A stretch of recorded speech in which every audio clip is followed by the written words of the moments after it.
Ragil, pria 35 tahun dari kota kecil di Jawa Timur, berjuang keras menghidupi dirinya dengan berjualan es teh di gerobak sederhana.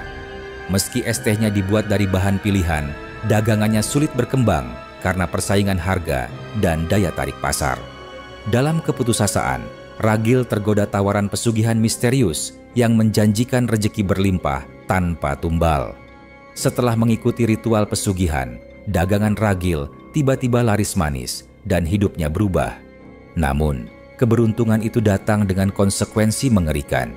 Malam-malam Ragil dihantui suara dan penampakan sosok perempuan berambut panjang dengan mata merah menyala yang menuntut manis dari es tehnya. Ketika Ragil menolak dan membuang es teh yang menjadi sumber kutukan, sosok itu datang menghantui. Apa yang akan terjadi kepada Ragil? Temukan jawabannya dalam siluet malam yang penuh misteri. Siapkan diri kalian, karena kita akan mengungkap kisah yang tidak akan pernah kalian lupakan. Jangan lupa subscribe, like, dan share video ini ke teman-teman kalian, agar mereka juga bisa merasakan misteri yang sama. Tinggalkan komentar di bawah jika kalian punya pendapat dan cerita horor seram untuk dibagikan. Terima kasih, semoga diberi sehat selalu.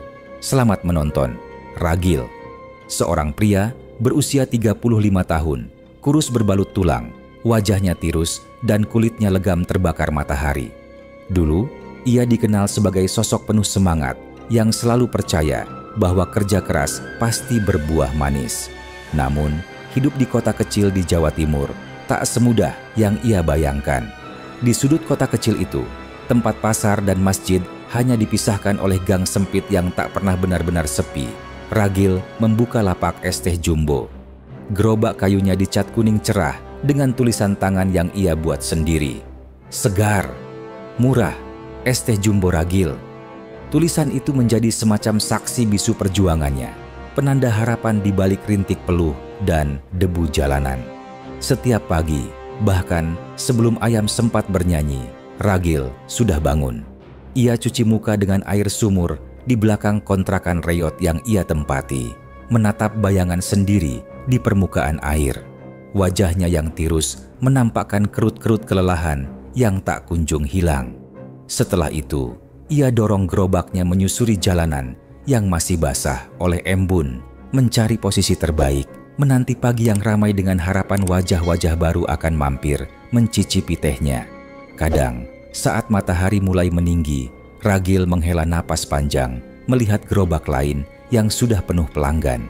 Ada pedagang nasi pecel dengan senyum ramah, pedagang rujak dengan bahan segar berwarna-warni, dan penjual jajanan yang menawarkan cemilan hangat. Mereka semua punya pelanggan setia, sementara Ragil hanya dihiasi beberapa tatapan simpati dan sesekali uang receh yang tak cukup untuk mengganti es batunya. Bulan berganti bulan, tahun berganti tahun.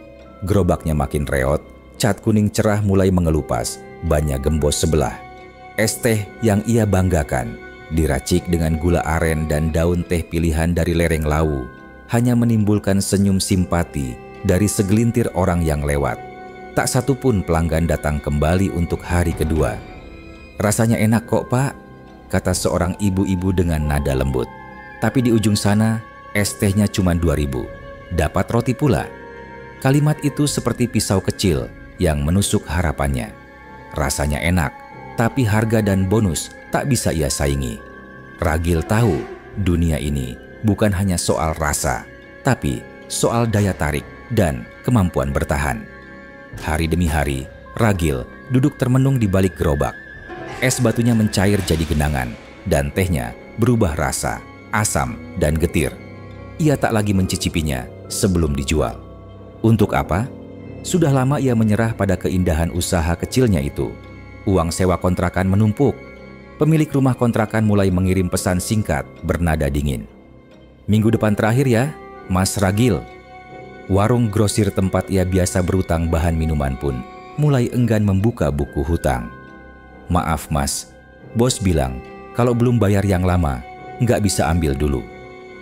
Malam adalah waktu yang paling menyakitkan. Di ruang sempit kontrakan berlampu 5 watt, Ragil duduk diam, menggenggam ponselnya seperti menggenggam hidup. Kadang ia berbicara sendiri, pelan, seolah berharap ada suara lain yang menjawab. "Sampai kapan aku begini? Kalau mati besok, apa bedanya dengan hari ini?" Gumamnya sambil menatap plafon yang retak-retak. Di saat kesendirian dan keputusasaan merajai malamnya, sebuah notifikasi dari grup Facebook pedagang kaki lima Jawa Timur muncul. Di sela-sela iklan bumbu kiloan dan mesin es serut, muncul satu iklan yang tak biasa.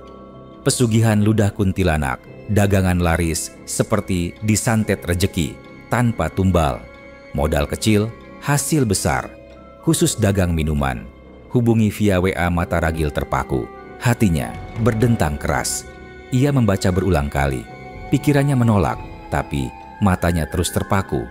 Kata minuman, seperti ditulis khusus untuknya. Ia tertawa pendek. Sinis, gila, tapi juga penasaran. 1 klik, lalu 2. Ia kirim pesan tanpa banyak pertanyaan. Yang dibalas justru langsung padat. Datang tengah malam, kebun bambu belakang pasar tua. Bawa 3 juta rupiah tunai, gelas plastik, dan termos kecil. Jangan bawa teman. Ragil menggigit bibir bawah. Ia tahu ini bodoh, tapi apalagi yang bisa dilakukan. Besok, ia akan menjual satu-satunya barang elektronik miliknya. Speaker hadiah ulang tahun dari mantan kekasih 5 tahun lalu. Sisanya ia pinjam dari tetangga, berbohong bahwa ibunya sakit. Ketika malam tiba, Ragil berdiri di depan gerobaknya, menatap kerlip lampu jalan yang mulai redup. Di kepalanya, 1000 pikiran bertarung antara iman dan putus asa, antara rasa takut dan harapan. "Ini bukan pesugihan," bisik hatinya. "Ini investasi spiritual." Kalimat itu seperti mantra untuk meredam logika yang nyaris berontak. Dengan langkah berat, ia meninggalkan lapaknya, berjalan menyusuri gang sempit menuju kebun bambu yang gelap dan dingin. Di sana, di bawah rembulan yang pucat, nasibnya akan diuji antara dunia nyata dan bayang-bayang yang tak kasat mata. Keesokan malamnya, pengajian akbar Gus Ali diadakan di alun-alun kota. Suasana penuh semangat dan harapan memenuhi udara. Ribuan orang dari berbagai penjuru kota berdatangan. Di tengah keramaian, Ragil sudah menyiapkan gerobak kecilnya dengan rapi. Wajahnya penuh percaya diri. Kali ini bukan hanya karena teh dan es batu yang ia bawa, tapi juga karena rahasia yang ia tanamkan ke dalam termos. Ketika acara mulai dan para jamaah duduk berbaris rapi mendengarkan ceramah Gus Ali, suara riuh mulai terdengar dari lapak Ragil. Es tehnya mulai menarik perhatian. Orang-orang yang lelah dan haus setelah mengikuti pengajian di bawah udara malam yang agak dingin itu langsung menyerbu gerobaknya. Tidak lama, antrian membentang panjang. Ragil tersenyum puas melihat orang-orang berebut es tehnya. Ada seorang bapak tua yang membeli 2 gelas sekaligus untuk anak dan istrinya. Lalu, seorang remaja datang lagi membeli 3 gelas untuk teman-temannya. Seorang ibu muda berkata dengan penuh semangat, "Wah, rasanya beda, nyegerin banget. Ini teh, bukan teh biasa." Dalam waktu kurang dari 2 jam, hampir semua dagangan Ragil terjual habis. Orang-orang yang tadinya hanya lewat, kini ikut mengantri, membentuk kerumunan yang semakin padat. Keuntungan yang Ragil dapat malam itu jauh melampaui ekspektasinya. Ia meraup bersih hampir 2 juta rupiah, jumlah yang luar biasa bagi seorang pedagang kecil sepertinya. Beberapa warga bahkan meminta nomor telepon Ragil agar bisa memesan es teh untuk acara mereka sendiri. Melihat kesuksesan itu, Ragil merasa bahwa dirinya telah menemukan rejeki nomplok yang selama ini ia cari.